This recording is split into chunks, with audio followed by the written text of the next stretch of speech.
Hello and welcome to the SEGA Nerdcast, episode 89. I am Chris, the editor of SEGA Nerds, and with me this week we have Marcin and the Requiem. How's it going, guys?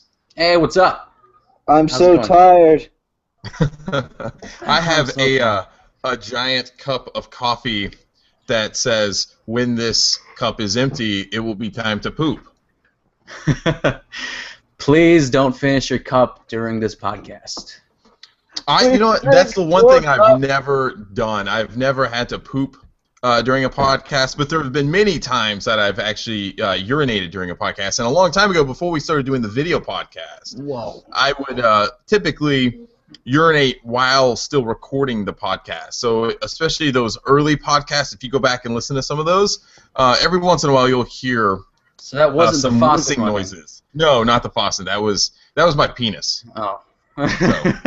So you never had to awkwardly get up during the podcast and be like, excuse me, gotta go take a shit or take a piss or anything like that? No, I was so dedicated. I would just pee in the beer bottles that I drank out of like minutes earlier.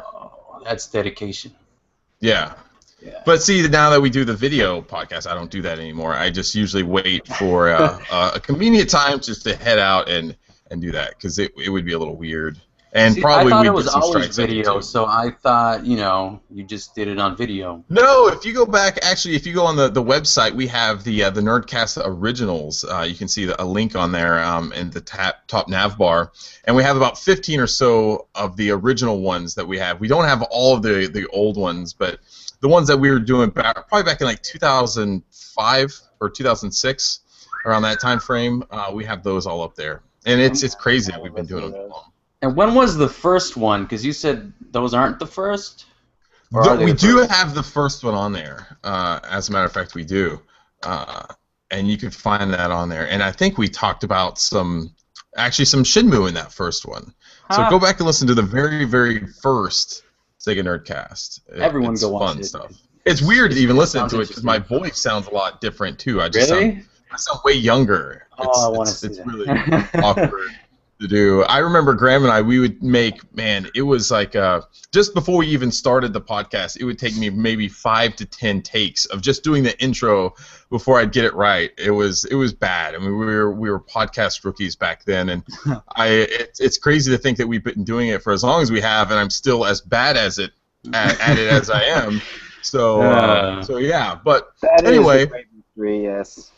Yeah, enough talk about the old days. We're looking into the future now. We're forward thinking now, guys. So why don't you tell me about what you did this past week? In the past. So Marcin, how about you? How about you? Tell us what you've been up to, buddy. I mean, this whole week has been pretty hectic. It's been, I keep saying this every podcast, I think, but work.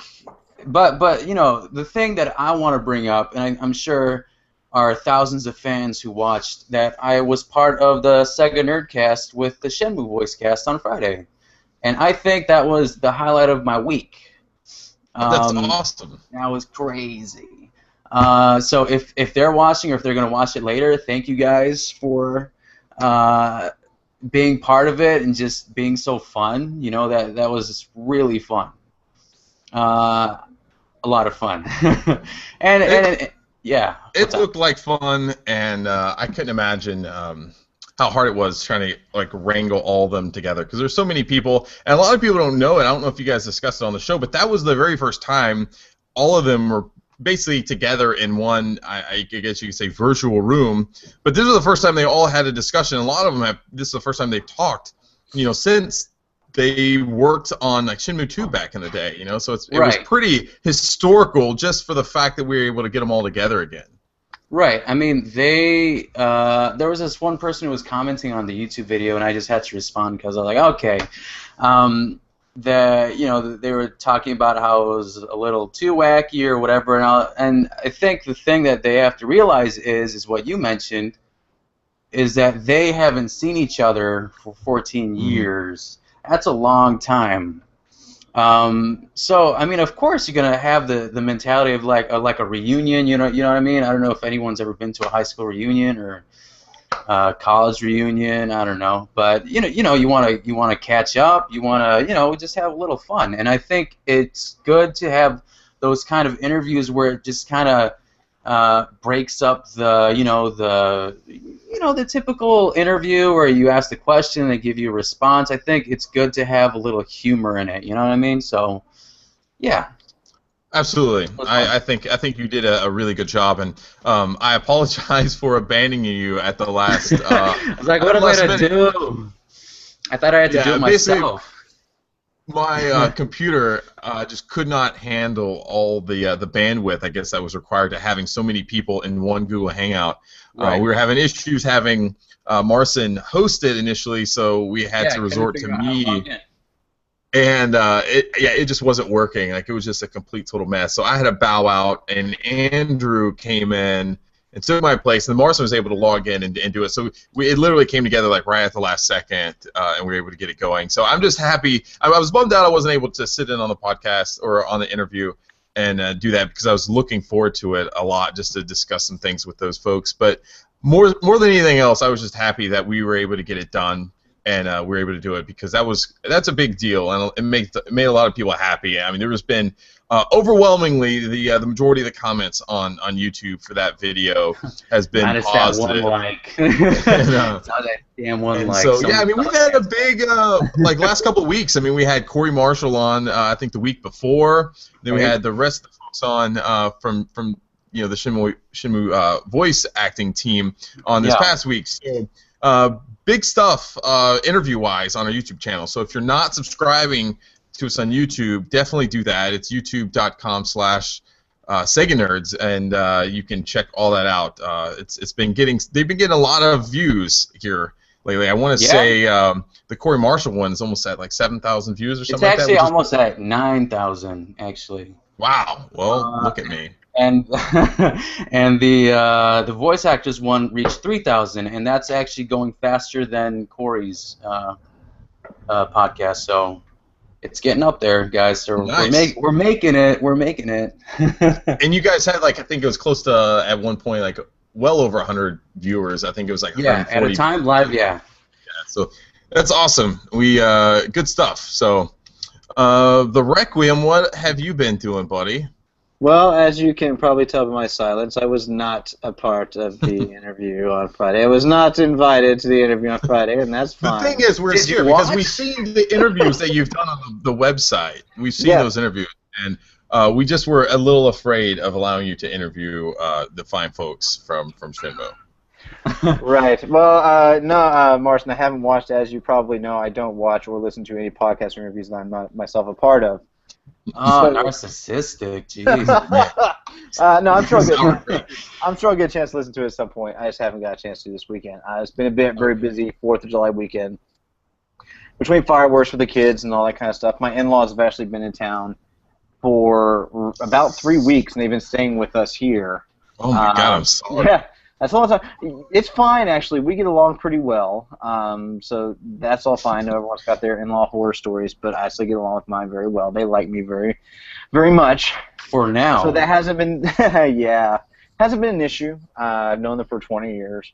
But let's see. They left this morning, so they finally vacated my house. Nice. My family and my cats. We have our house back. I have my games back, which my in-laws have been sleeping on couches here. We have a bed downstairs, but they refuse to use it. They sleep on the couches up here. And I'm motioning to different areas of my house, despite the fact that I know I'm not on video here. Was it like they were doing you a favor by not sleeping on the beds downstairs and sleeping on the couches? In their minds, maybe? No, old people, they don't like moving, and so if they're on a ground level, they're not going to want to go downstairs to a basement.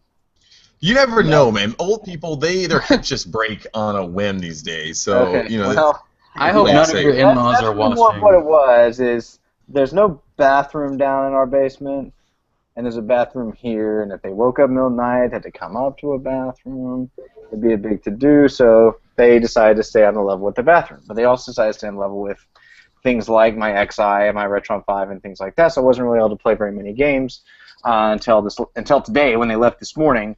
And I finally got a chance to catch up on, or at least try, some of the games I picked up.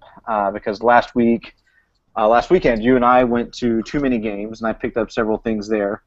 I also had several like Father's Day / birthday gifts recently. I mean, that's last month or so.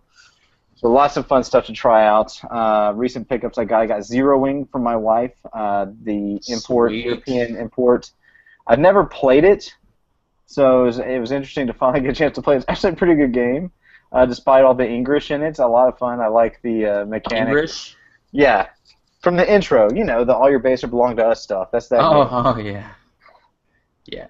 So there's a weapon or an ability in the game where you latch on to other ships that are flying around. You have like a little tractor beam, and you can use anything in the game as a shield.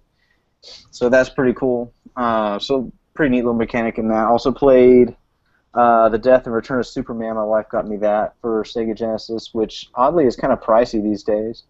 Let's see, what else?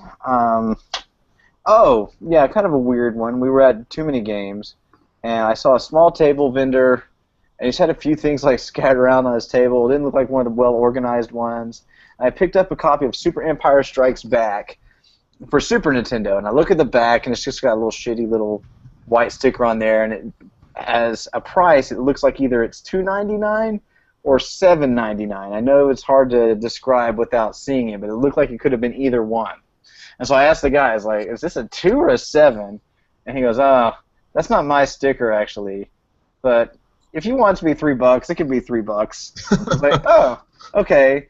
But I didn't think that much of it. I put it down just to see what else he had. I was probably going to get it because I figure 8's about normal price on that, and it's a game I don't have. So I put it down. I think he thought that I wasn't going to buy it at that point because I put it down after turning him down for 3. He's like, and if you want to pick up any of these other sports games, I'll throw in a sports game on top of that. I was like, okay. So I picked that up, and I got Arnold Palmer Tournament Golf, a complete copy of it for Genesis. So that's cool. Some people say that's a launch title. They swear it was there day one. I think it depended on the market that you were in as far as whether or not it was a launch title for the Genesis. But I now have the 6 understood launch titles, and now that as a 7th game in case just it in ever case. was. Just in case. Yeah. Also, while I was there, I picked up the last title to be released in the United States for Genesis, Frogger, which was the very last Genesis release in the United States. Oddly, it was also the last release for the Super Nintendo. It came out about the same time. So they both shared the very last game. Came out the exact same time, pretty much. But that also means that like the Genesis had a longer lifespan than the Super Nintendo did because it came out earlier. Yeah, it did. What else we got? I got Buster Douglas Boxing, which as soon as I meet Tom Kalinske is what I'm going to have him sign. As soon as we're hanging out in the same retirement home or whatever it is, however I meet him. You'll be living in his house at some point. Yeah, sure. as soon as I meet Al Nilsson and Tom Kalinske, face to face, whether we're neighbors, besties, roommates at home, that's when I'm going to have them sign. If they just give you a chance, I'm sure you guys would be great I friends. know, we would be so good friends. We'd be such good friends. I also picked a couple Master System games: Hang On Astro Warrior, the combo cart, and Zillion, the first game for Master System. Haven't got a chance to try those out yet, but that's my rambling for my pickups recently. Other than that, besides work, we're preparing to move ourselves. We're not moving quite as far as you are, Chris. We're just moving really a couple streets down, as long as everything works out as far as our house closing goes. But, so you guys are buying, huh? Yeah. Yeah. Nice. So putting down roots in good old Maryland. That's exciting because Yeah. I was a bit worried that you were going to move back to Texas and you'd be Well, too we were far. considering it. We've been doing a lot of number crunching, and we can make it work. Getting the place we're getting and doing some other changes and swapping some things around, and we're pretty confident we can make things work staying here. So we're gonna try and we're gonna go for it. Nice. Have you ever bought a house before? No, this is our first experience in buying. We've moved around so much doing the whole military thing that we never worried about actually buying. Yeah, same with this has been our first experience doing it. Now that my military career is finito, and I don't have to worry about someone just arbitrarily saying, "Guess what? You're moving to, shit pile Texas, or wherever horrible place they might send me. I gotta tell you, man. Buying a house is probably the most stressful thing I've done in a long time. I was gonna say ever done. That's not true. My divorce was probably the most stressful thing ever happened. I got shingles out of that one. I also came down with scarlet fever during that time frame. I didn't know you had a divorce, actually. Yeah, I did. It was awesome. I mean, I'm so glad it happened. But the just well, how long were you married for? About 8.5 years, and then I got divorced, but yeah, it was great. I mean, afterward, I'm really happy I divorced that woman. But anyway, I mean that took a weird turn. But so buying a house, Hooray, divorce! Yay! I've been like so stressed the past couple months, just because it's been a long process. I mean, I've talked about it before. We're going to be moving up to New Jersey at the end of July. And it just seemed, I mean, my wife and I, after this assignment, both of our military careers are going to be winding down. We'll be close to be able to retire. And so it just made sense for us to really buy a house when we move up to New Jersey. We're going to be there for a minimum of probably 4 years. And so we ended up finding the house that we wanted to get, and just the process. It is a very long and arduous process. It's not something that you can just kind of go in and do really quickly, especially when you're using like a VA loan, being in the military. Mm-hmm. And it's a long process, lots and lots of paperwork, and it was just crazy. So we finally got it done. We closed actually a couple of weeks ago, and it's ours now. It's crazy to think that we own a house, but we're going to be in the house that we're in right now for a couple more weeks until we end up moving. But the one thing about my new house, I absolutely love it. We're almost on 2 acres of land. There's this nice river behind our place that's like full of catfish, so we'll be able to go fishing. There's lots of cool stuff. The kids are going to love it out there. But the one thing that the house lacks, that this house I'm in right now has, is a basement. The house here, it's great because I have so much room to be able to put and display. I mean, you can look behind me and you'll see all of my all of my video game on display, all my systems up there. Unfortunately, I don't have a basement. There's not really a family room per se in my new house. There's like one area where we're going to be able to put like a small like little entertainment center for the kids to play, and we're looking at further down the line expanding that area and building onto the house and making it more of a family room. But coming into the house, I'm not going to have any place to be able to display my video games. I'm going to have to put them up in boxes and probably either put them in the attic or find a closet maybe in my bedroom to put them in. So my heart hurts for hearing that. Oh. I'm really bummed. It is something because, man, I've spent probably the past 3 to 4 years, like really building on my collection, and I just love coming down and looking at it sometimes. I just love displaying everything. I love buying new games and just putting the new game on the shelf and just seeing whether it's my Master System collection or my SG-1000 collection. I just love adding to it and knowing that it's just like one more game off my list that I need to complete that particular collection. I just love that. And not being able to do that and just not having that visual reference, to see that happening, is a bit of a bummer, and it's probably going to impact how much I do collect going forward, just because I don't want to buy a new game and just go throw it in a box somewhere until I have time to play it. So that's a bit of a bummer there. I'm going to have to kind of figure out what I'm going to do with that. But you're going to lose all your cred, Chris.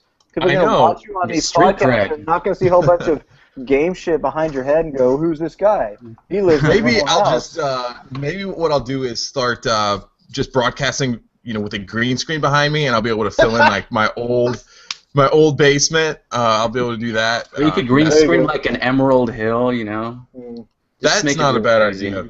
But I was also at Too Many Games, like Blake said previously, and to try to keep my street cred going, I did buy quite a bit of games there, and I'll show those off here in a minute. But the one thing I do want to say about Too Many Games, man, that I really, really like Too Many Games. It's in Oaks, Pennsylvania. It's around late June late July every year, and we've gone the past maybe 3 or 4 years, and it's really grown quite a bit. And this year in particular, I was really pleased with the assortment of video games available from the merchants out there. Last year, I wasn't. I was very underwhelmed, and I think Blake, you had mentioned we went on the last day, so that's probably a big reason why there wasn't a lot available. I ended up coming away with a few things. I just didn't see a lot that I really wanted. But this year, man, they had so much variety, and it wasn't just Sega stuff. I collect for all sorts of other systems as well, but I was able to find like 3DO stuff. I saw plenty of TurboGrafx 16 games, which you just really don't find a lot of times. I even saw some SG-1000 games out there, which was really cool. But I had most of them already because I'm down like that. I do the SG-1000 collecting. So, but I wasn't able to pick up any of that. But I will show the games I got here in a second. But the one thing I was bummed out about, we didn't really do many panels out there. I was really looking forward to seeing the GameSack panel because I really enjoy watching their videos. I think they do some of the best, the most well-produced video game YouTube videos out there. So if you're interested in adding some more YouTube videos as far as gaming and retro gaming goes, definitely check out GameSack. But we went into their panel, and they were in this tiny little room. I mean, it's probably about the size of my basement. No kidding. My basement might even be bigger than it. And they had about maybe 10 rows of chairs. And by the time we got in, the chairs had all been taken up, and we were kind of like the first row behind the chair standing up. And I was like, there's no way I'm going to stand up throughout this whole panel and just stand there and listen to them talk. So we ended up leaving. So basically all we pretty much did throughout the entire day was go around and shop for stuff, which I was kind of fine with. But I did want to just do some more stuff. But we also were able to talk with Vinny Crisafulli, who we had on the podcast a few weeks back. He is a homebrew developer for Master System games. He also does NES games, but he had his first Genesis game out there, and he had actually a small booth that he was showing both of those games. He had Bread and Butter World, which is his Master System game. I have it here. He was able to give me a box copy of that. We showed that a few weeks ago. This Bread and Butter is a series that he's done a few times now, and this is his latest game. And then T-Gun 2 is his Genesis game. It's the first Genesis game he's ever developed, and it is a top-down shooter, which is it's actually really good. I'm really enjoying it. The box art is really awesome, by the way, too. I really like it, and it comes complete with a nice Genesis instruction manual, and it has one of those it's on one of those old Electronic Arts cartridges, which probably drives Blake nuts hearing about that. Man, today's not the day. We won't get into that today. We're not going to derail the conversation about reprog stuff. Just imagine that it's just some Madden game. Just do that. Just pretend. So I also picked up Cosmic Carnage on the 32X, which looks to be a 2D fighter. Looks like a Street Fighter ripoff, but I've never played it, and I've never actually heard of it either. And so whenever I can find any 32X games, I always pick those up. So I haven't been able to play that one yet, but I hope to soon. I also picked up a Togi on the Xbox. That's one of the things I actually, for the first time, I actually went to too many games with the idea of finding Xbox games that I wanted to pick up, because now is a great time if you're looking to expand an Xbox collection. Now is a really good time to do that, because I think the Xbox is going to start going up in price here soon, just because it's been about like 10 to 15 years or so since it came out. It's getting around that time frame, and so those games are going to be going up, here soon. And you can still get a ton of games relatively cheap. I was able to get a Togi for about like $5 or $6, so I'm happy I picked that up. Let's see here. I got a boxed copy of Samurai Showdown on 3DO, which really happy with that. I remember seeing, I think I was reading an EGM back in the day, and I saw some screens of Samurai Showdown, and I just my jaw hit the floor. It just looked so good. It was one of those games that looked like a cartoon, like you were able to play a cartoon, and I had not seen graphics that looked like that. I think it was probably a Neo Geo version of the game or something like that. But man, it just looks so good. So I'm really happy to pick up Samurai Showdown. I also got 7th Cross Evolution on the Dreamcast. And I have never owned this game. Really looking forward to playing. It's one of those games I've always wanted to get. I remember. Have either of you guys played EVO on the Super Nintendo? Nope. I don't think I have. No. Oh man, I used to rent that game all the time when I was a kid. Basically, it's you start off as like a small fish, and you have to eat larger fish than you, and you gain points, and as you gain points or whatever, you can then start evolving different parts of your body, and the whole idea is to eventually like evolve into a human, and it's a very long process, and it's just a really fun game, and I don't know how closely 7th Cross Evolution is to EVO. It looks to be quite a lot more complicated, but apparently you're able to, it has some evolving mechanics in the game. I picked up Fantasy Zone on TurboGrafx 16. Don't have that. Nice. Was able to pick that up. And the one that I'm probably most happy about is Grandia 2 on the Dreamcast, and that one cost me a pretty penny. That was $40, and I was hesitant to throw that much money down on it, and I ended up texting my wife. I'm like, man, I really want Grandia 2, but I don't want to spend all the money on it. And she's like, just go ahead and get it. And I was really happy when she said that. Did you tell her about the Kickstarter? I've not mentioned the Shenmue Kickstarter as of yet. We will not go there. Yeah. Oh man, yeah, I found it down. Well, because before I had the $29, the base, basically the $29 pledge, and I went up to $185, and we haven't really discussed that one yet. I'll wait for an opportune time. Hey, I'm at 260, so yeah. But I have no one to answer to. Yeah, my wife is fully aware of how much I put down on it, and right now I've got both you beat, and I'll just leave it at that. Oh, man. So she's been okay. She's like, you're gonna have to figure a way to pay our credit card back. Okay. Ramen noodles every day. Did you buy? Maybe did you get the Ryo Hazuki's watch that they just put back on there for $5,000? No, I didn't. No, we're not talking multiple thousands of dollars. Okay. You know, I do have a house to buy. That is true, and that's another thing. That's why I've been very hesitant to throw down a ton of money.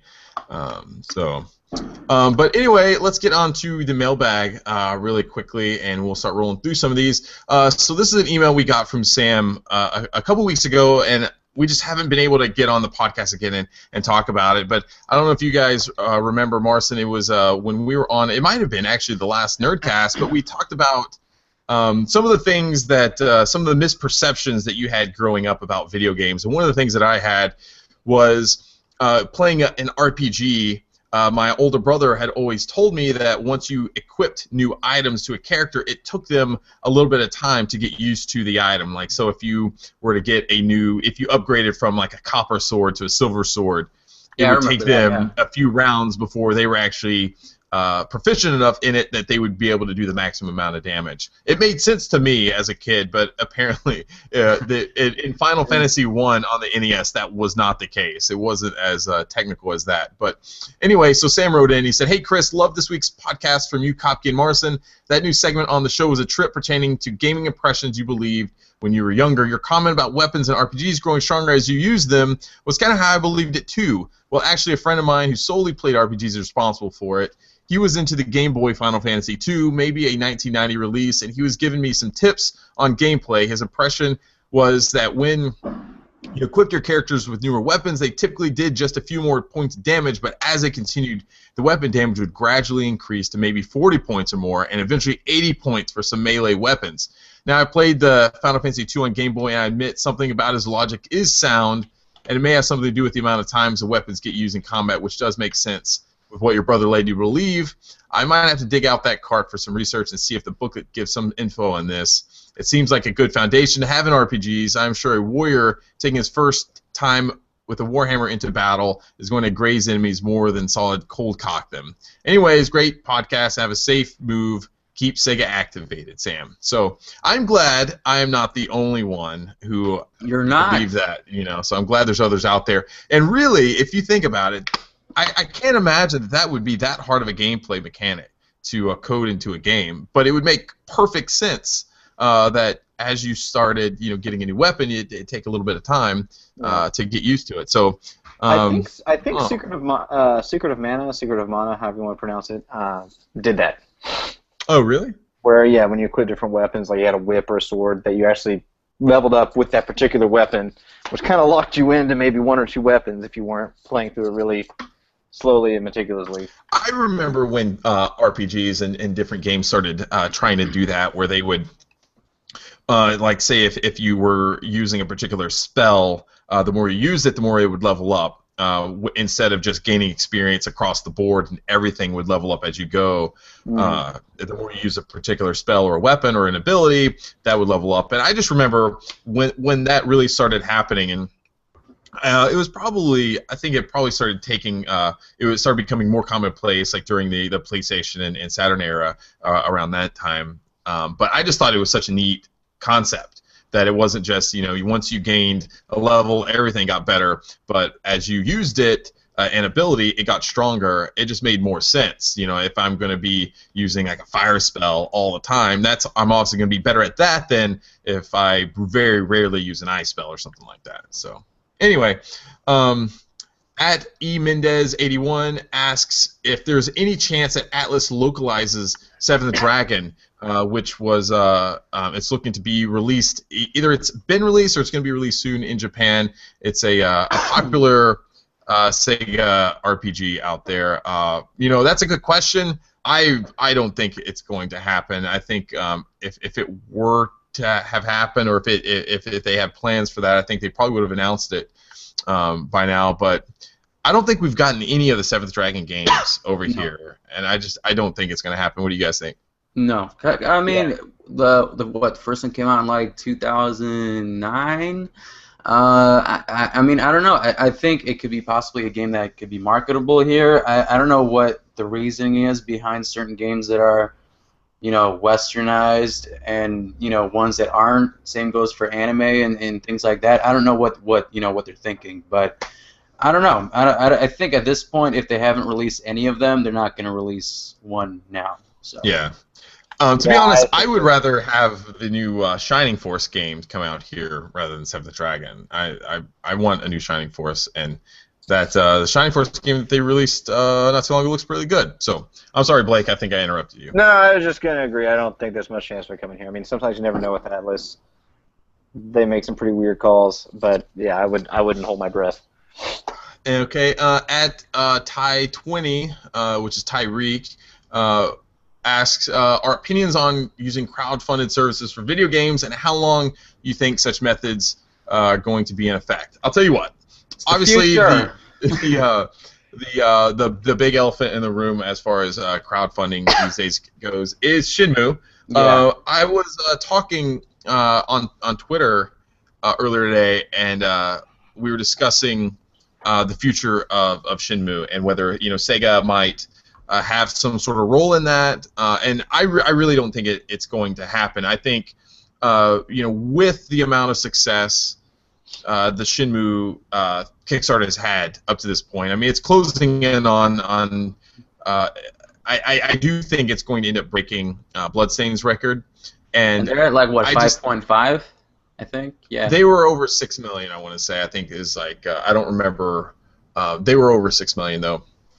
But anyway, I just think that if there's going to be a future for Shenmue past Shenmue 3, it's going to be via crowdfunding. I don't think Sega is going to fund Shenmue at all. That's not their priority right now. That's not the way they do business anymore, is funding these huge budget games. You just don't see that anymore. And I think the biggest if you want to call it a blockbuster or anything like that they do these days is probably the Alien games, and even those probably don't have the biggest of budgets, but I just don't think that Shenmue is going to be in the cards for Sega at any point in time, and I think the only way that's going to happen is via crowdfunding, and I really think you're going to start seeing more and more of this happening. I mean, we see, with Bloodstained, we see it with what's the Mega Man spiritual successor? Mighty Number 9. Mighty Number 9. I think it's great though that these just very awesome and legendary Japanese video game developers are able to continue their work via crowdfunding, because if you look at the Japanese video game landscape these days, it's not on console gaming. That's not what the big movement is. It's toward mobile gaming, and that's really not what we want from Japanese video games at all. We want our traditional console or PC games. We don't want to play those same games on mobile, and we don't it's just that's not what we're looking to get from that. So I think crowdfunding is the the way we get those games, and I think crowdfunding gaming is going to be here to stay for a long, long time. Agreed. Yeah. I mean, I agree, because I think that's the only way to speak with your wallet, and because many companies, if you look at companies like the Call of Duty franchise or the Assassin's Creed franchise. Ubisoft makes Assassin's Creed. They're making it because it makes them money. They're going to keep making it because it keeps making them money. And sometimes it's hard, to take a chance on a new IP because they don't know if it's going to work or not, right? So the only way that you can guarantee, a game that, that could take a chance is through a crowd-funded website, because we're directly funding, the game. So, they don't have to jump through any hoops. They don't have to ask the publisher for permission or listen to how the game is supposed to be developed a certain way, or, to appeal to a mass audience. They could have their own vision, like Suzuki is doing. He's having his own vision. He doesn't have to go through, Sony or SEGA. It's just him, YSNet, and then our money, and that's it. So I think it's definitely the future when it comes to games like that. And Shenmue is definitely the first AAA title to be crowdfunded. I don't think it's going to be... I don't know if there's going to be any other game of that caliber, to go that route, because that's a special case. I think that's a special case when it comes to crowdfunding. Mighty Number 9 is only a spiritual successor. Bloodstained is a spiritual successor. Castlevania, Yooka-Laylee, Banjo-Kazooie spiritual successor. This is a direct sequel, to Shenmue 2, which is a franchise that was at the time a AAA title. So I don't know. That's my opinion on the matter. So. Yeah. Absolutely. Blake, you have anything to say on that? No, not that wouldn't just bore everyone saying agree. And I really think, crowdfunding is going to be here to stay. I don't think it's really in any sort of gross place yet. I mean, maybe once Activision says, "Oh, we just don't have the money to make the next Call of Duty unless the fans tell us they want it," Which isn't going to happen. I know. I don't see that happening. Everyone's been crying about it. It's like, dude, Shenmue and Call of Duty are very different games, and Sega's a very different company currently than Activision. So I think, your point's a good one about this being the first AAA game, but it's coming from a company, Sega, which is not right now rolling in AAA dollars. Right. So until something happens there, until they strike gold with some other property, they're not likely going to be able to keep making these games. I think if there is a Shenmue 4 and 5, it's still also going to be partially crowdfunded also. I think Shenmue fans should dig in and get ready for the long haul on this one if they really want to see this thing finished out. So.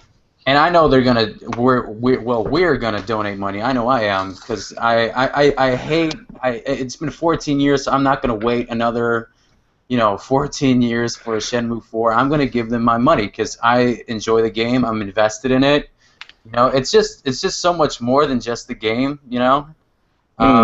Because it's the people. It becomes something more than what it initially was, which is a game, and then it turned into a community and a message, and this sense of camaraderie and unity. And it was just it's just so many things. You know what I mean? It's special. But yeah, I will absolutely fund it. 4, 5, 6, a spin-off if he wants. Like Rio does, the groceries. I'll crowdfund that too. So yeah. Awesome, and we'll get into some more Shenmue talk here in a bit. But now let's get into the newsstand. And the new release this past week was Heroki. Heroki has finally been released. It seems like, man, this game has been met with so many delays throughout. It's been a weird journey for Heroki. It's from Pikami Games. SEGA published it. I think it first debuted back in 2013 at PAX Prime.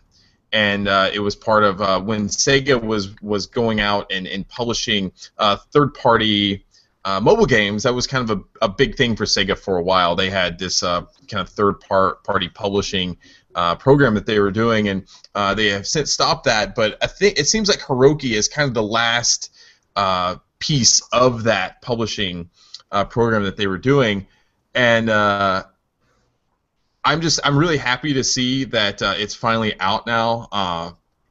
It's been met with so many delays, but from watching a few videos throughout the week and everything, it seems like this was kind of a side project for Pikami Games, that they were working on other things and they're just working on this, as they had time.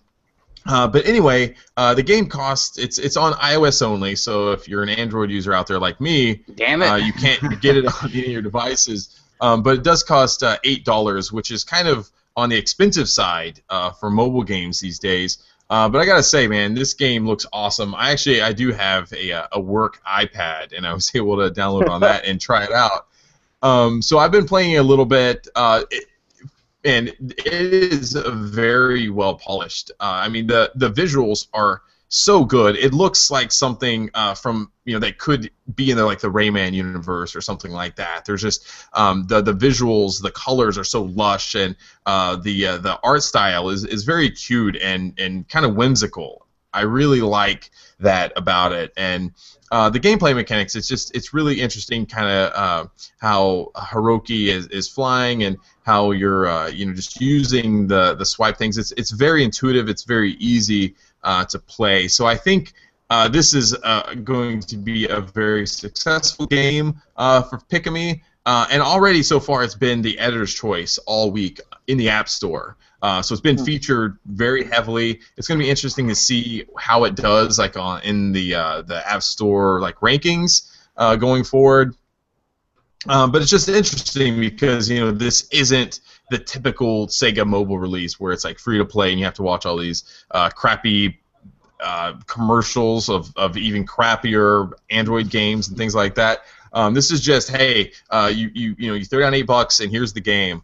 They say it's it's going to last over 10 hours of gameplay. There's 4 worlds to explore, and the game's running at 60 frames per second. It has achievements, cloud saving, and all that other stuff. So if you have an iPad out there, or if you have one of the newer iPhones, you should be able to download this and check it out. So, do you feel like it would play very well on an iPhone? I actually have Apple devices, but I haven't downloaded that game yet. I don't know, man. I think it would be tough.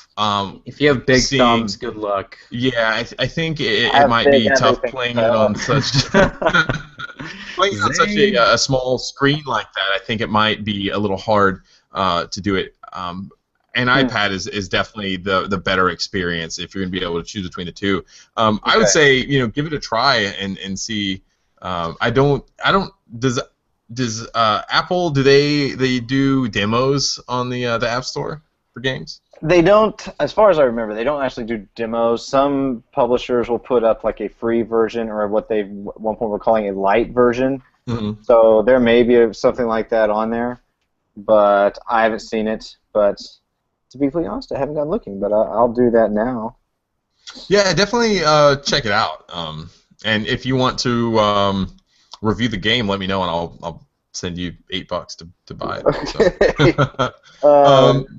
But anyway, let's get on to some Shenmue talk because man, there's been so much going on in the world of Shenmue. So this is gonna be our Shenmue spotlight. I want to give everyone just kind of like the latest on what Shenmue's doing. The campaign currently has about $4.32 million raised via it's over 50,000 backers now. More precise is about 50,246 backers. Still with 12 days to go, and it just hit the Baisha Village expanded infiltration mission stretch goal. Baisha, is that how we're saying it? Yeah, Baisha? Right, yeah. I'm not sure. I don't know. It's gotta be. Maybe. I don't know. Baisha. It's definitely Baisha. Baisha. I dated a girl named Like Baisha Aisha, back in high school. Yeah. Yeah. There's a few more stretch goals that are ahead of it, actually quite a bit. But the ones that look like it's probably going to meet within this next week is the all related to Baisha Village. It's about expanding that area, and at 4.4 million, it'll have an additional quest. At 4.6 million, you'll get a new battle event, an expanded battle event, and at 5 million, you'll have the character's perspective system. Which I think is important. I think Yu Suzuki has talked about this several times now. Marso, tell us about the character perspective system. Well, I think the character perspective system is going to be similar to, I mean, you know how Knights of the Old Republic works or games like that. It's going to be similar to asking questions, and well, not only that, but you're also actually going to be able to play as other characters. So if you guys wanted to play as Ren, you could play as Ren. So I mean, I think that'd be actually pretty cool to switch between characters. It might be a little weird at first because you're Ryo Hazuki in Shenmue 1 and 2, and now all of a sudden you're gonna be able to play as Shenfa or Ren. Yeah. I have to double check on that though, but I know that he said that you'll be able to play as multiple characters like Ren. So and he said at 5 million, one of his things that he wants to do will come into fruition, which is I guess the character perspective system. So. But the other thing I'm trying to figure out is, so Baisha Village would be expanded at 5 million, so that's completely fleshed out. Does that mean then when you go on in the game, like the other places are just going to be, not expanded?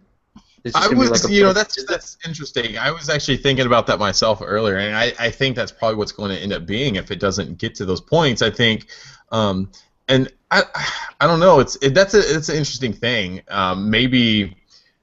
I don't know, man. Like it's weird the way he's going to kind of divvy up where the development funds go in regards to the stretch goals. But maybe this is going to be a much bigger area, and then the other ones are going to be just a little more streamlined, and you won't be able to go and do some of the other things that you were able to do in Baisha Village. But that's what it looks like right now. Hopefully that's not the case, and hopefully we get on to some of these other stretch goals. And it looks like within the last couple of days, and we'll talk about some of this here in a bit. But it looks like the campaign's ramping back up again. They've been, if you look at some of the trends and stuff, it's gaining a lot more backers, and it's getting a lot more funding per day than it was kind of last week. And definitely, and thanks to part to the social media campaign that the Shenmue Dojo was doing was 30 on the 3rd, and they were, sending that everywhere through Twitter and Facebook, and I think that was part of it. The reason why you saw such a huge surge on Friday. The other part, obviously, was in our upcoming news is the physical PS4. Yep. Version, yeah. So I do want to say I did 140 on the 3rd, so. I think I did around. Wait, I think I was originally 175, boosted up to 260. I can't do math, but yeah, I went up higher than 30. That's for sure. I did 30 times 10 on the 3rd. 30 times 10. Holy shit. Damn. So okay, Marcin, you discussed you kind of teased the PS4 physical version. Tell us about that. What's going on with that? So when the Kickstarter started, we only had the option of a digital version of Shenmue 3 for PC and PS4, and then, strangely enough, only a physical version for the PC. Now, it was strange initially, or it was strange because he announced his Kickstarter at a PlayStation event, but you would think that they would have a physical PS4 option when the Kickstarter started. But maybe it was just some kind of kinks they had to go through, I don't know. But now, thankfully, and I think that's why the Kickstarter shot up so high, was because a physical copy for your PlayStation 4 is now available at the $60 tier. So if you want a PC version, it's $60. If you want a PS4 version, it's $60. If you paid more than that, if you paid 100, 120, 300, 400, whatever, you get the option to, because some people were asking questions on 500K. They weren't sure if you that people who donated have the option to get the PS4 physical version, but they've confirmed that once it's done with the Kickstarter, they'll send you an email and then you respond with what version you want. So there you go. People wanted a physical version. I wanted a physical version. I was gonna go with PC, but it feels weird playing on a PC. I don't know. It feels weird playing Shenmue on a PC. I don't know. It's just weird. So I picked the PS4 version, and now, so for people who were on the fence, who are living under a rock, well, there's a physical PS4 version. Go out, donate $60, which is the game. You're pretty much just paying for the price of the game, and there you go. You got yourself Shenmue 3 for the PS4. Yeah, it's almost too bad that they announced that the same day as the 30 on the 3rd push, because I would have been really interested to see the effect both of them had independently. That would be, yeah. But as it was, they both happened at the same time, and so whatever effect they had wound up getting lost in each other. Right. Anyway, but I was very excited. That's definitely the version I'm going to be going with, is that physical PS4 copy, despite not owning a PS4 yet. But it sounds like I got 2 years or so to save up for that. And I just got to say, there was this really stupid article. I don't know how you consider this journalism, but it's game journalism, I'm sure. Game journalism. You're right. Journalism, which is very different. Right? It's not journalism. It's speculation. Right, and also people who are angry at themselves and just want to, talk shit. So they're going to create an article and get some views, which is what it is. It's not. This article is basically just, talking about the placement art of the Shenmue 3 cover box, which is stupid. Why would you create an article solely based on ridiculing the cover art of the box? The PS4 physical copy cover art? It's called placement art for a reason. It's placement art. There's no reason to, make an article about it, and it's just because they want to get clicks. Yeah. So, I just think that's ridiculous. That's funny. Yeah. Well, in better news, we found out here recently that Corey Marshall will be returning into voice Ryu Hazuki in Shenmue 3. So that was really good news. It was crazy because we had just had him on a couple weeks ago, and the following week we found out that he, in fact, was going to be coming back. So it's really good. And if you go back, and everyone listening, if you want to kind of learn about how he found out about coming back to the project and everything like that, go back and watch that or listen to that video, because he discusses that in detail. It doesn't look like we know yet if the rest of the cast is going to be able to come back, but we're hoping. And everyone out there, definitely voice that on social media.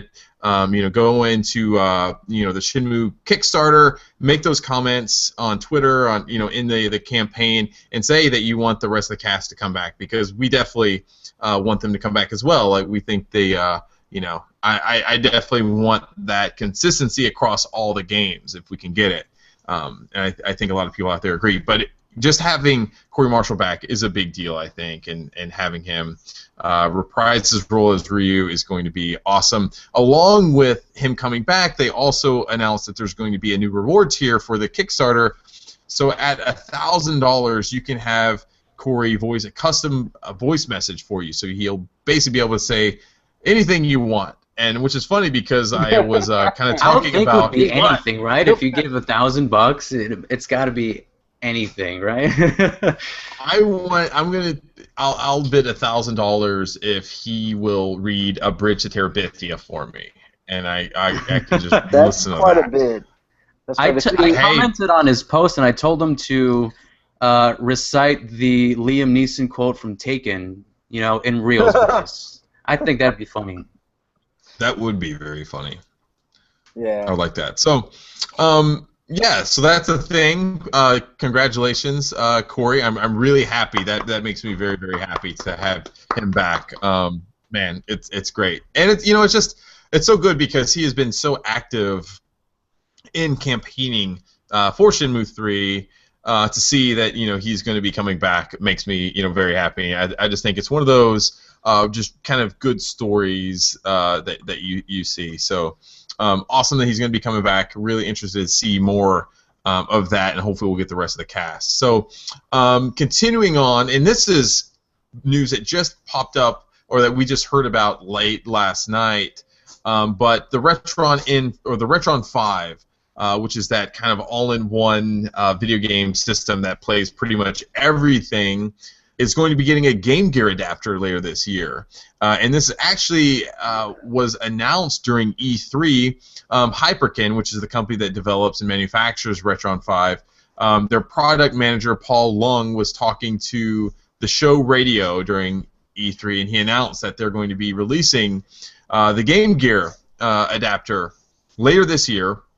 They haven't announced a firm release date or how much it's going to cost, but this is really big news for Sega fans out there, because up to this point, there's really been no way for us to play Game Gear games on our TV unless you want to mod, either Master System or there's also ways that you can actually modify a Game Gear to have a video out. But I actually was talking to one of the vendors at Too Many Games, who had some custom Master Systems that had replacement screens and things like that in there.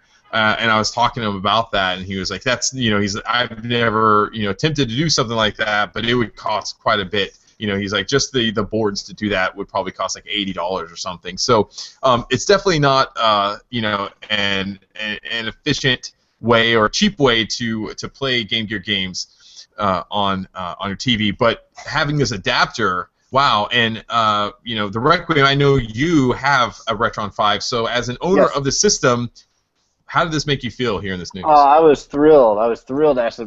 My wife was on Facebook and actually saw the post from our site on there. Said, "Oh my gosh, they're going to do this." I was like, "Yes!" This morning, I was so excited. I don't actually have a Game Gear anymore. It was the first portable I owned. I didn't have a Game Boy before that. But I would so much love to play those games on a big screen. The screen blur on the original system really hurt a lot of the games.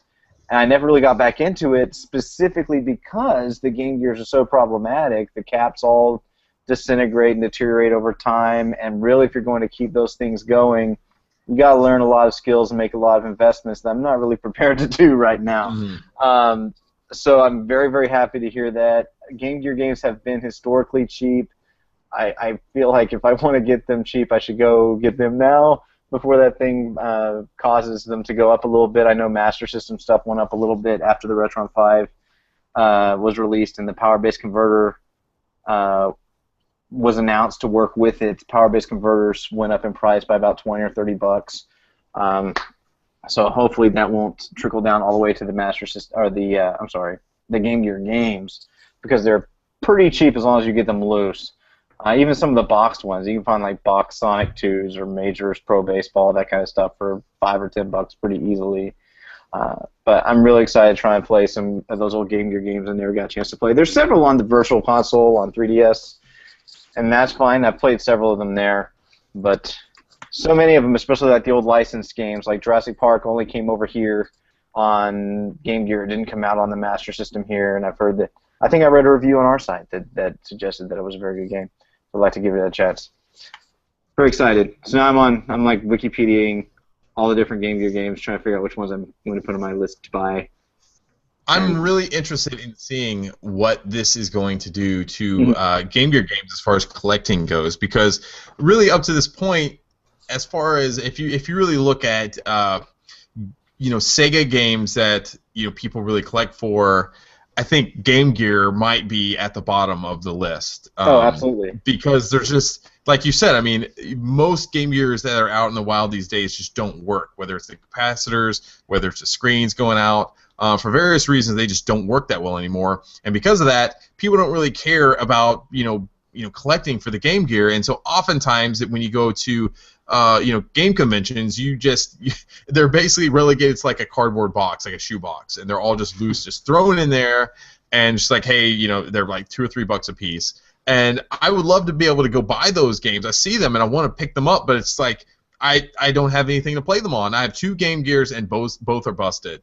One you can barely see any video, and the other one is just the capacitors are completely blown. So this actually gives people a legitimate way to play these games, and not only am I interested in seeing what it does to the collecting scene and seeing what it's going to do to prices with the with these games, but it's going to be cool to see that maybe there's going to be some more video coverage on YouTube for Game Gear games, because now it's going to allow people to capture these games a lot more easily than they were in the past. I mean, I know you can emulate them, on your PC and do all that stuff, but at least here, it's a more maybe. I mean, you can argue, whether the Retron 5 does, pure, gameplay, or if it's emulation or whatever. But at least you're actually playing the game, off the cart. You know what I mean? Yeah, and the games look good on an HD TV. I was playing The Death and Return of Superman earlier today. That game looks really, really good on my big TV. So I can just imagine how good some of those Game Gear games will look. I really enjoy my Retron 5. I know a lot of people complain about it. Yes, the controller is shit, but if you've got the original controllers, you can plug them right in, just like anything else, and it works great. Mine works great. I'm really looking forward to getting one, but yeah, I mean, we haven't. A lot of the Game Gear games that we've been playing throughout the years, you've had to use that shitty screen that's all blurry and everything else. Back in the day, it was awesome to be able to do that, because going from the Game Boy to the Game Gear was like night and day. I mean, you were able to actually get color, and it was bright. It was great. It was backlit. Everything pretty much that the Game Boy wasn't, the Game Gear was. But looking at it now, it's kind of painful to play a lot of those games. So being able to go in and play it in on your HD TV, and it's a more pure quality video signal, I'm really looking forward to that. So I think this is a huge deal, and I'm really glad Hyperkin is doing this. I'm just hoping that the adapter costs less than $50. I hope they don't price it. Yeah, I'm a little concerned about that it may be pricey. I was thinking about it earlier today. $50 seems to be the north side of what I'd be willing to pay for it. That's still less than you'll pay for one of those retooled Game Gears. Well, how much is the Retron 5? Retron 5 is $150, something like that. It's kind of. Yeah. I'm not sure how much one of those goes for. I know that I have a retro game store near me that has one for like $100 that I need to go buy. But yeah, that's way cheap than I've seen before. That was what they originally planned to release them for, was at $100. The MSRP of a Retron 5 is $140. So if you're trying to buy them online, a lot of times the black one costs more. They'll charge an extra $5, like a tax for the black and red one. But that's about what I've seen them for. Also, is about $140. I've seen some people try to sell for more when they were new and hard to get. So people were trying to scalp them for close to $200. They were going for quite a bit. That's pretty dumb. And our last bit of news for this week is that Sega soft launches Sonic Dash 2 Sonic Boom on Android. And wow, this kind of came out of nowhere. I don't think anyone was really expecting another Sonic Boom game, but man, I'll tell you what, Sonic Dash is probably the most played mobile game that I've played ever. I play that game a lot. Mine too, actually. I really enjoyed Sonic Dash. I think probably more than any other mobile game, maybe other than Sonic Runners, which was recently released, worldwide. I think Sonic Dash made the most sense, being an endless runner, using Sonic's gameplay style. It just made sense and everything. And I think they did a lot of Hardlight did just so much great things with Sonic Dash, whether it was just the initial launch of the game, or whether it was just the continued support, the continued updates, and the worldwide competitions that they did that got people continuing playing the game, that made you want to keep opening up the game and playing. They did a really good job of that, and I'm interested in seeing what they're going to do just with the Sonic Boom license now. One of the things that they are going to put in the game, though, is the inner beam in the game. So if you remember, if you actually guys have played the Sonic Boom games, you'll know the inner beam is kind of like this electrical almost lasso that you can use to to throw out and grab things, and you can kind of swing around the level and things like that. So that's going to be an interesting gameplay change from the original Sonic Dash. And it looks like each character now is going to have character-specific powers. All the characters from the original Boom game are going to be there. So there's going to be Sonic, Tails, Amy, Knuckles, and Styx. And there's also going to be a new team play mode where you can choose up to 3 characters and you can swap through them on the fly, similar to the way it was on the 3DS version of the game, Shattered Crystal. So I don't know about you guys, but I'm actually excited about this. It looks like the game is only available to those in Canada right now. So there'll probably be a worldwide launch in the next month or two. I think they got Sonic Runners before everyone else too, man. Yeah. I don't know. Yeah, they did. When did Sega start loving Canada so much? It's weird. Oh, good question. I don't know. Well, see, iOS people got Heroki, and all the Android people are getting a new Sonic Boom game. And here I sit with neither, unless I use my work iPad. True. So, all right. So now we're going to get into our feature discussion, and so this is going to be a bit controversial, possibly.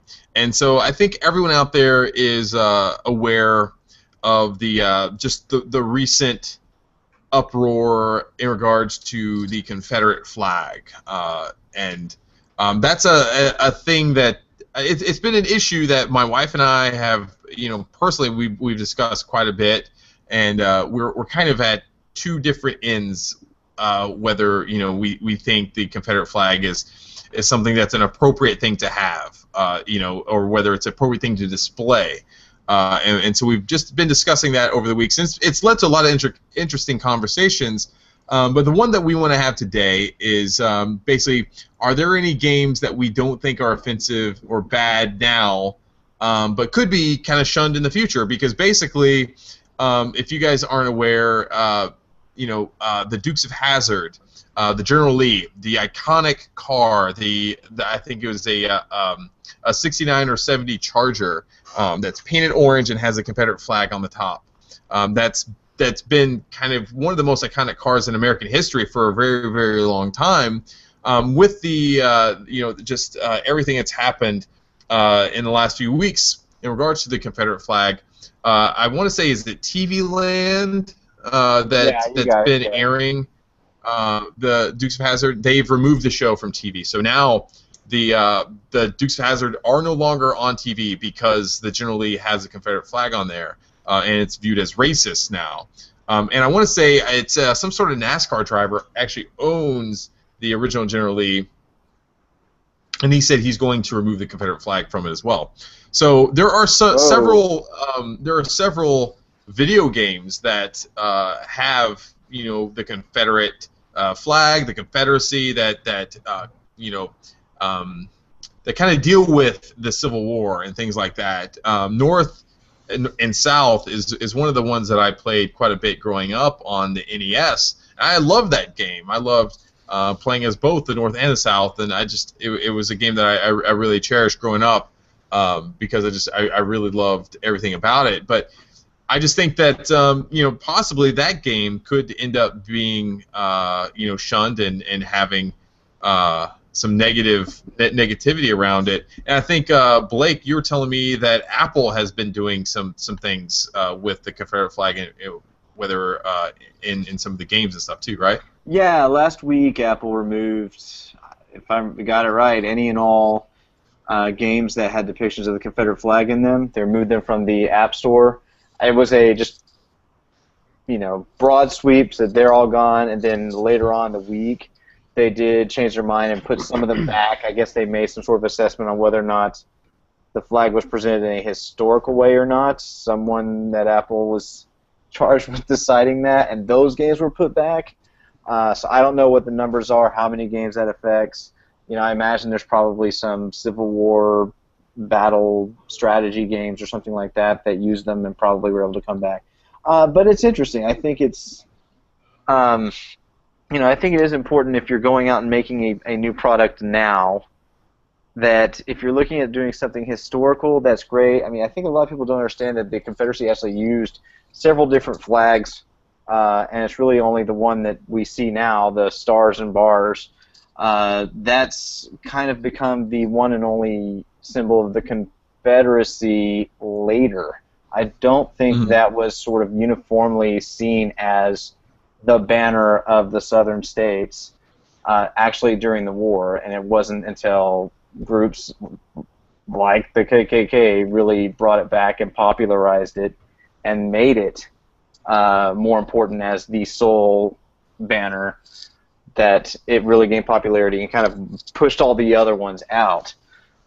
So if you're going to be making a historical game, just kind of keep in mind the mindset of everyone that's maybe in the audience. I mean, I'm not trying to say don't worry about offending people, but just be responsible with the way you use these things. If you're making a new game, if it belongs in there, that's cool, man. If it represents the history in a responsible way, that's great.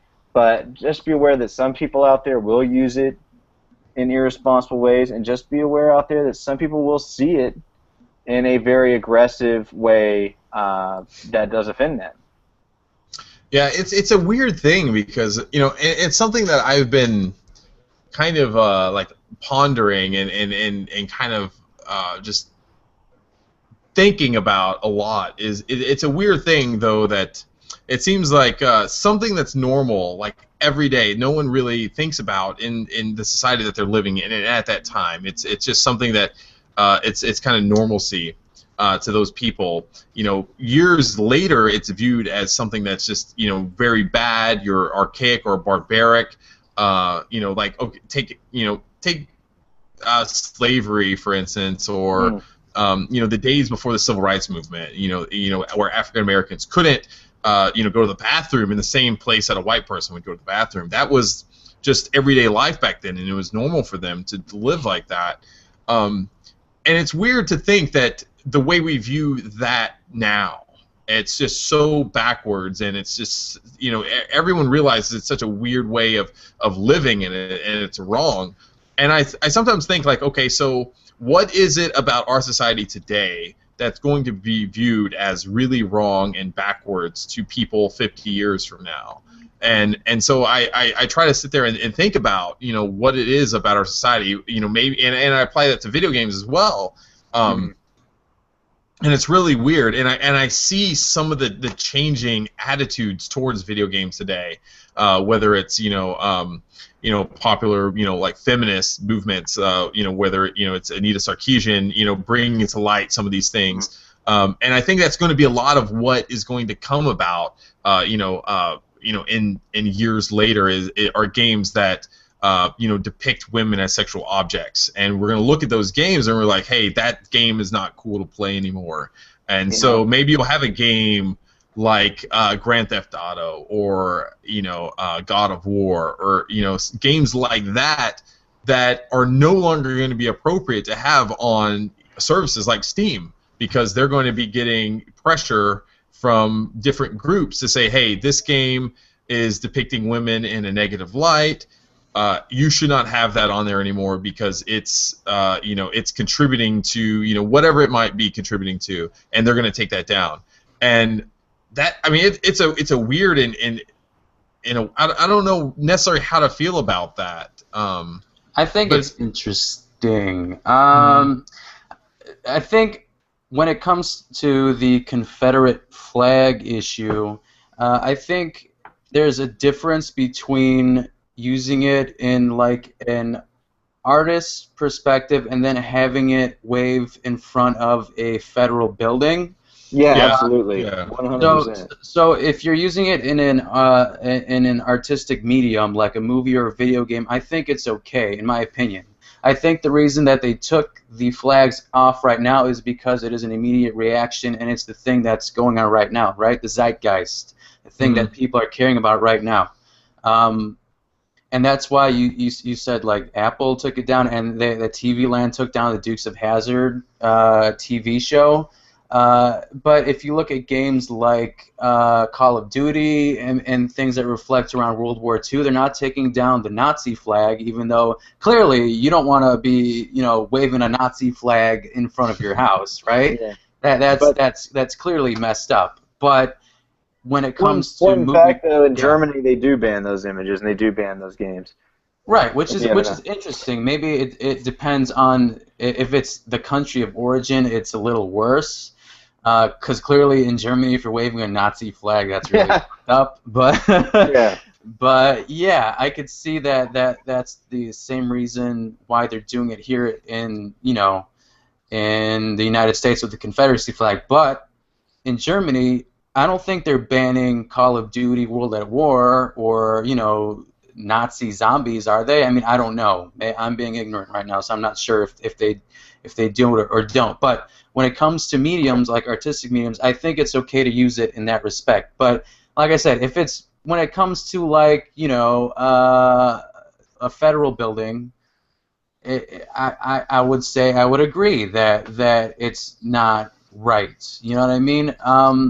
Especially if you're a federal building that shouldn't be relating to anything like that, you know what I mean? But going back to video games, let's go back to video games. I think a good example is Duke Nukem. Duke Nukem was known to be, womanizer, and he would say a whole bunch of lines. And when Duke Nukem Forever came out, it got bad reviews not only because I guess it was shit, but because some of the reviews that they had was in reference to his outdated view on women and things like that. So I think we already have games like that where they are already being looked like, I don't know, you know what I mean?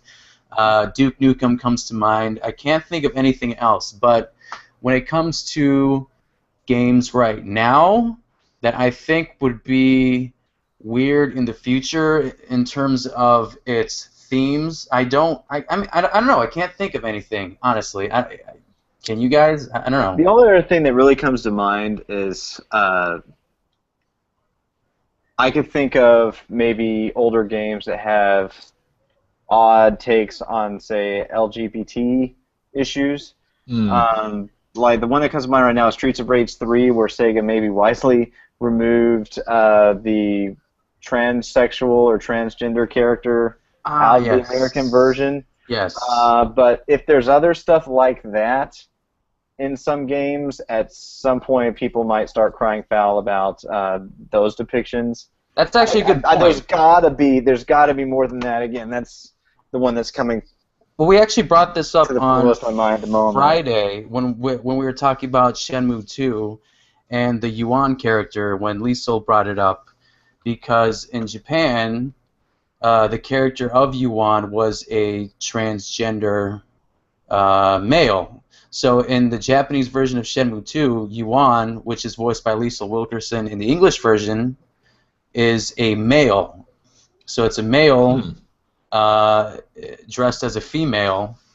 I don't know if it's if she's gone through sex changes or if it's just a male cross-dressing. I don't know. But the fact of the matter is that when they ported it to the United States and they were doing the English voice casting, in addition to her voicing Shu Ying and Joy, they also told her to voice Yuan, because at that time in 2001, compared to now, transgender issues wasn't even in the forefront. We knew that it existed, but they thought it might be a little bit too much for the American brain, I guess. So they had to change it. And it was interesting because they were trying to figure out how to change her voice in a way where it's still kind of questionable and androgynous, but not male. So that's another good example of that. Yeah, there's got to be hundreds of Japanese games that never came out over here that probably touch on issues like that. I have to imagine maybe the Goemon games, even maybe they squeak something like that in. Yeah. Parodius or something like that. There's got to be something in some of those old games that wouldn't translate well if brought over now, today, on a modern platform. Right. But yeah, I don't know. It's an interesting thing, and I wonder if it's going to the conversation is eventually going to kind of bleed over into video games. But I don't know. It's a weird thing, and like you said, Marcin, I think it's I think you got to allow the artistic freedom to express some of these things in in video games, and just hands just completely removing any and all references of the Confederate flag like Apple did with those games. I think that's a bad precedent to set. I am glad that they went back and looked at each game and brought back the ones that weren't. I think that just might have been a knee-jerk reaction, just saying like, hey, there might be some offensive games out here that we might not have realized before, so let's just take all of them down, and then we'll go back and make sure the ones that are fine come back online. And I think that's probably what they ended up doing, but I feel it's like just a weird thing. We really need to let the rating system kind of do what it's supposed to do. We have a rating system for a reason. We put warnings on things for a certain age group, violence, sexual themes, drug use. If we want to put another little marker saying, particular banners or logos or whatever are actually using the game, fine. And then that may push something that might be innocuous into a different age category. I'm completely fine with that. I really feel like we should be letting that sort of thing do its job. So if you have like what would normally be a PG-13 movie or a teen-rated game, but it has Confederate flags flying all over the place, all right, maybe that's something else that might push it up to that mature level, or at least something that warrants being put on the warning underneath the rating, or in the App Store. I mean, I think you could put things like flags and stuff under, like, I don't know, suggestive themes. I don't know, but I don't think when it comes to things like flags, I don't think it's necessary to add another rating or another. I don't know. Well, I just feel like it should be one. If it's something that you feel like it's worth taking games down over. But again, I think it's just a put together in the whole reaction. You know what I mean? You don't want to look bad. I think I mean, I don't know what the future will be in regards to the Confederate flag. I'm pretty sure it's it's going to go down the route of the Nazi flag, where it's just not going to show up anywhere.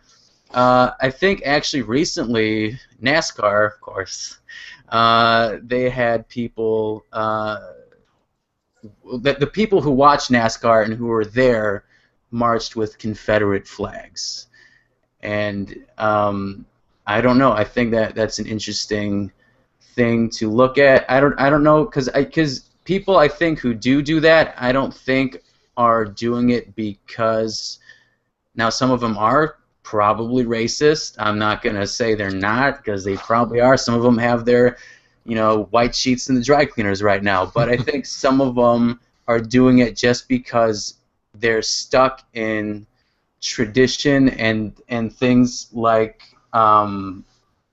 change is weird for them, and you could do that. You could take that idea of change and being stuck in tradition and apply it to anything. You know what I mean? Yeah. Same-sex marriage and all that stuff. It's just people who are not used to seeing things change, and then because it's been done a certain way for so long, to suddenly have it change is weird to them, and they're going to resist. There's people who are just resist more than others. So. Yeah, but I don't know. From a certain perspective, I kind of understand. I'm from Texas, so I know a lot of these people. Right. Some of them are the racists.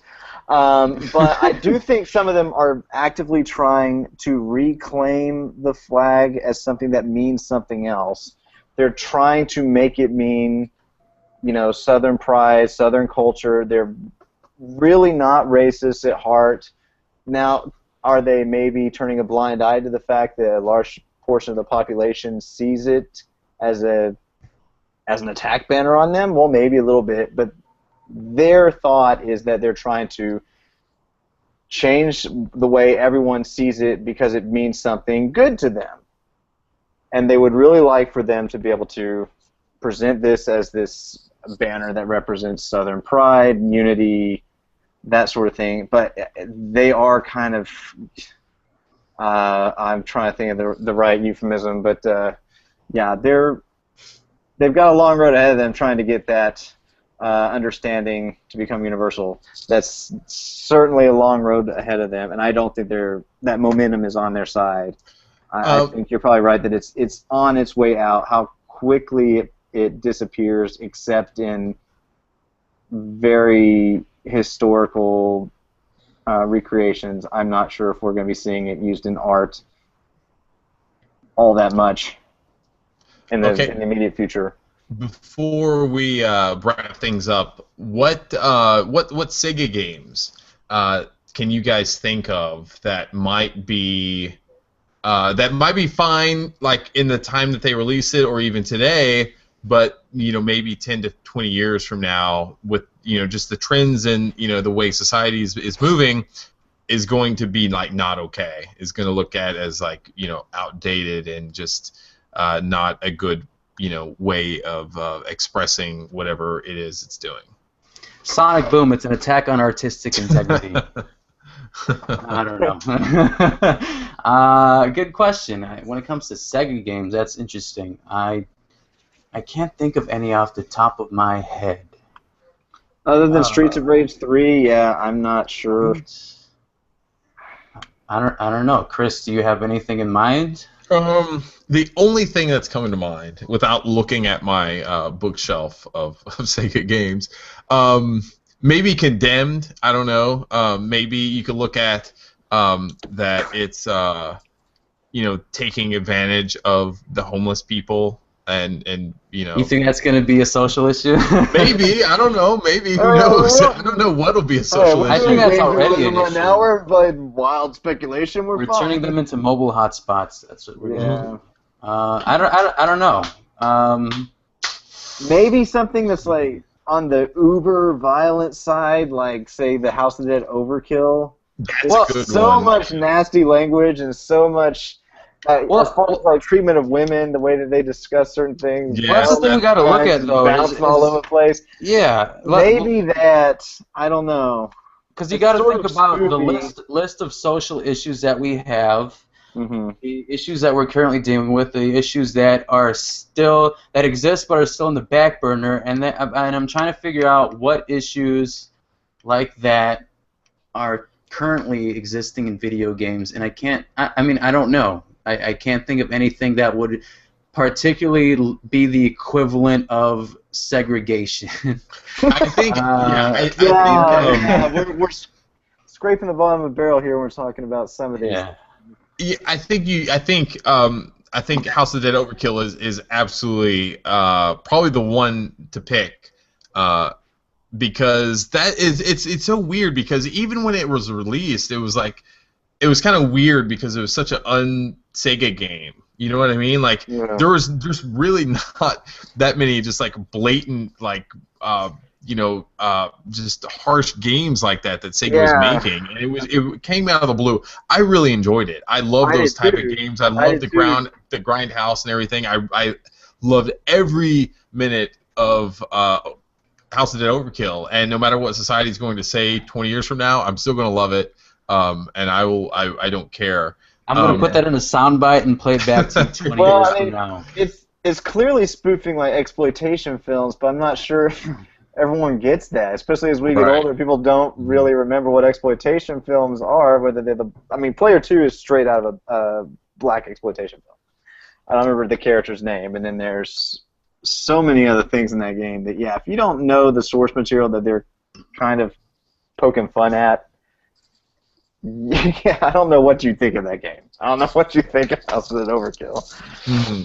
But the only other thing that might be a thing is with this mass shootings, there's probably going to be blowback. When you saw it with one of the Call of Duty games with the airport level, anything like that where you can cause civilian casualties, there may be some sort of blowback on that. As far as whether or not there's any Sega game that you can do that, I can't think of any.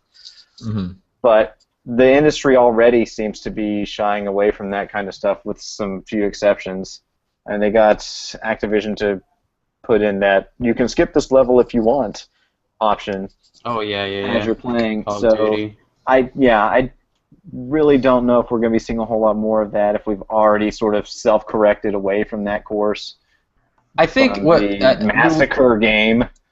I think when it comes to games revolving around female characters, I think that's definitely one thing that when you look at the past games that came out, and this is going in the direction for the better.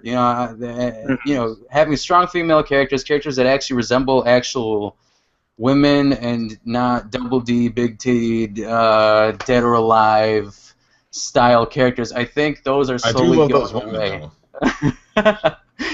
Right.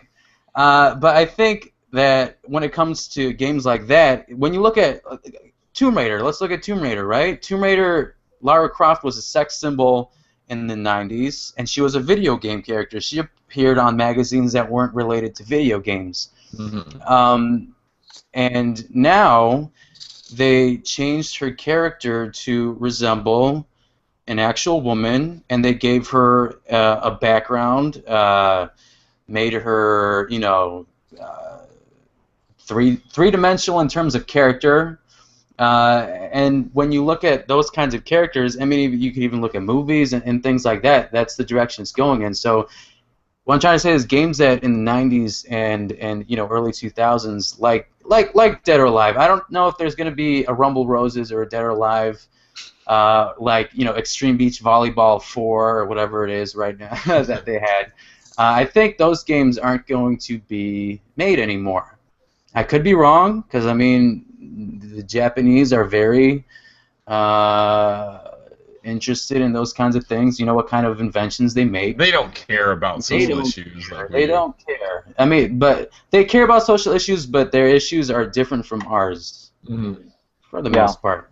I think you made a good point there with the Tomb Raider one, because I feel like as games were in their infancy and their teenage years back in the 90s, they were still using, sort of shortcuts to sort of display, this is what the story is, this is the character, this character is a hot chick with guns, okay. Right, with big boobs and now, big guns. now, because games have for better or worse, become more cinematic. They have taken on larger stories. They've become they've gotten to a place where they can explore things more deeply, so they don't need to use shortcuts anymore. Right. And when they do, I think they're rightfully called out on it. Mm-hmm. So the impetus for actually using those shortcuts is, this is hot chicks fighting each other. This is a hot chick with a gun. This is this. Right. I And think, in this day and age, you can't do that. You know what I mean? Because gamers expect so much more. A lot of gamers are looking for things like The Last of Us and things like that. You know what I mean? Games like that didn't exist in the 90s. Well, for one, because they didn't have the memory to do it and the storage space. But it's changing because gamers expect more out of their new games, and I'm not saying that they don't enjoy the simple games. I enjoy them too, but as gaming is going forward, they're looking at ways to flesh out, characters and give you a new experience, and because the industry's only going to go forward. They're not going to go backwards. Same with society, So yeah, I think that those kinds of games are going to be extinct. I want games with big boobs. Well, you have games with big boobs. Yeah, you could always go back to them.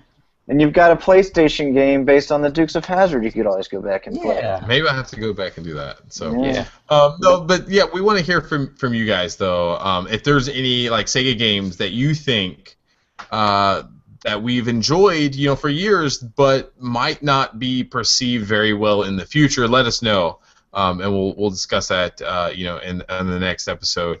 Space Channel 5. Yeah, there's a few upskirts in that game. Right?